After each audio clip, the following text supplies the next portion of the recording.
Welcome to Two Open Doors, the podcast that explores our power to open or close the doors of relationship with the important people in our lives. We hope you'll learn from and share your wisdom with our community. Thanks for joining us.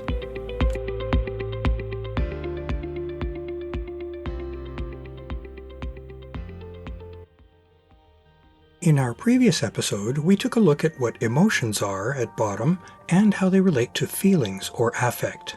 Our reason for considering those topics was that they play a central role in how relationships work.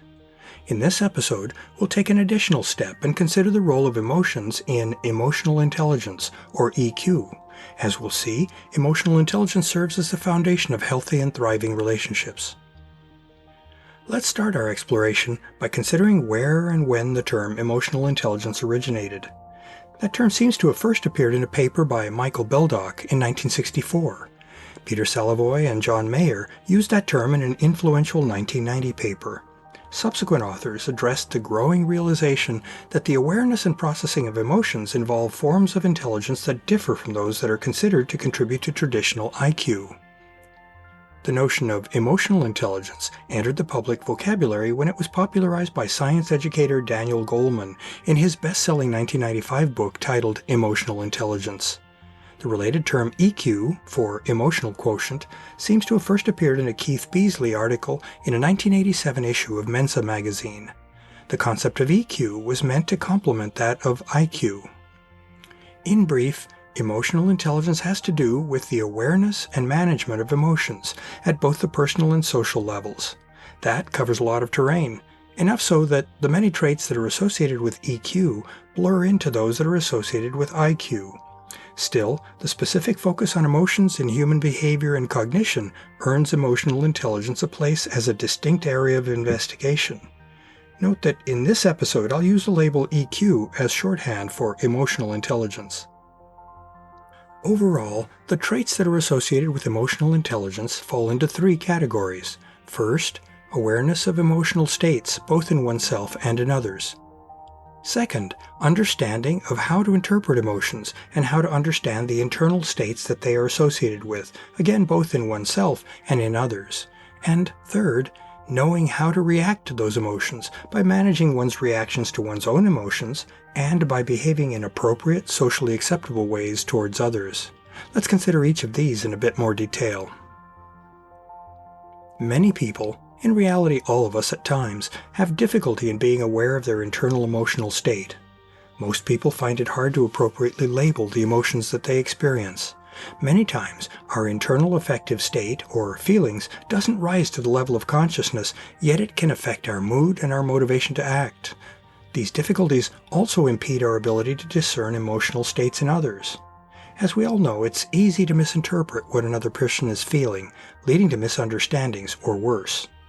The more awareness we have of our and others' emotional states, the sounder a basis we have for taking appropriate and constructive action. We can cultivate emotional awareness by observing or attuning to our emotions, by questioning what's causing them, and by owning those emotions, whether we consider them to be positive or negative. Emotions convey a lot of information, but that information must be inferred. We can see that someone is angry, but using that information constructively requires that we try to infer or understand the source of that anger. The needed inference process is based on what is called theory of mind in cognitive science. Throughout our lives, even in childhood, we learn how people behave, and we learn how to guess at what others' behavior implies about how they are feeling. Theory of mind describes the mental models that encode our understanding of others' behavior.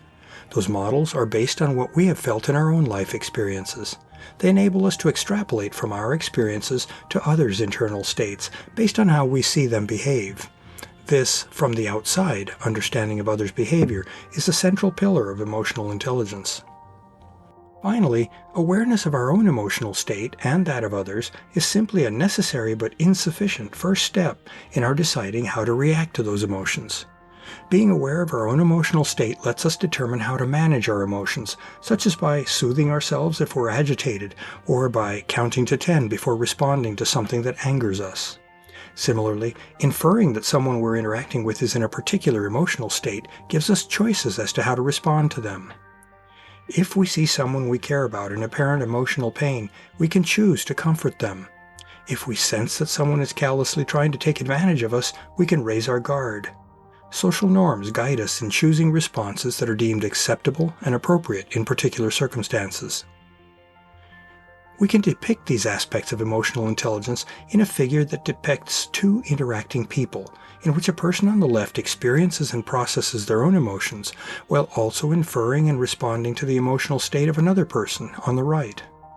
Each of the facets of emotional intelligence can be represented by a path, either between the two people for social interactions, or from one person back to themselves to depict that person's internal emotional processes.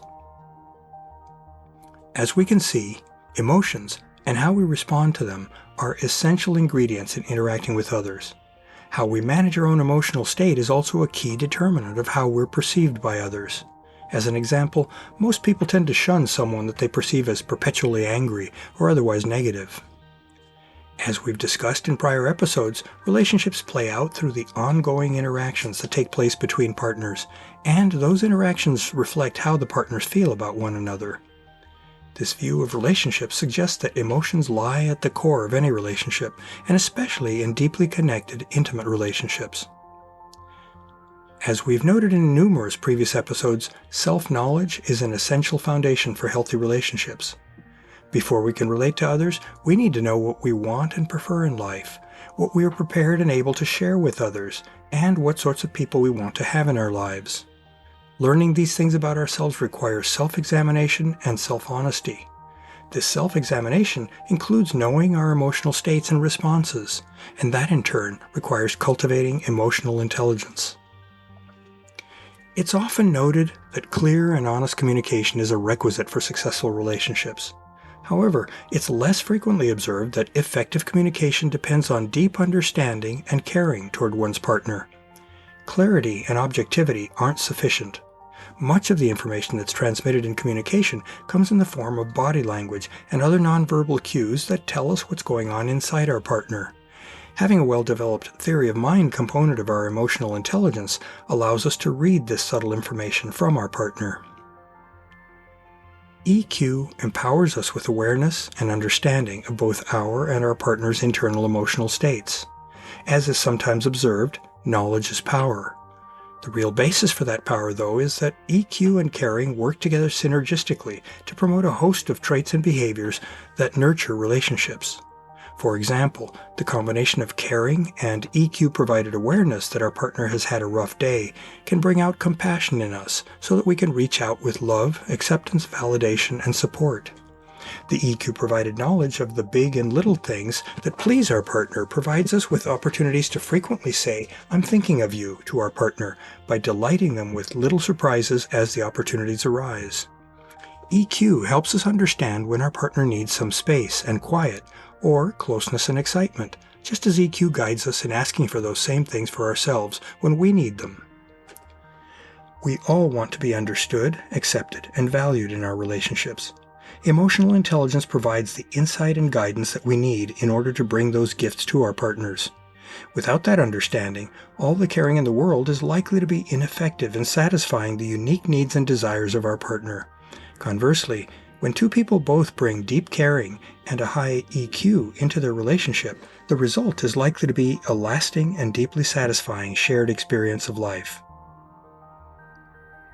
To learn more about Two Open Doors and to engage with our community, I'd like to invite you to visit the Two Open Doors private Facebook group for posts and discussion, and the Two Open Doors meetup group for events. I also invite you to contact me directly by writing to me at Claude, C-L-A-U-D-E, @twoopendoors.com.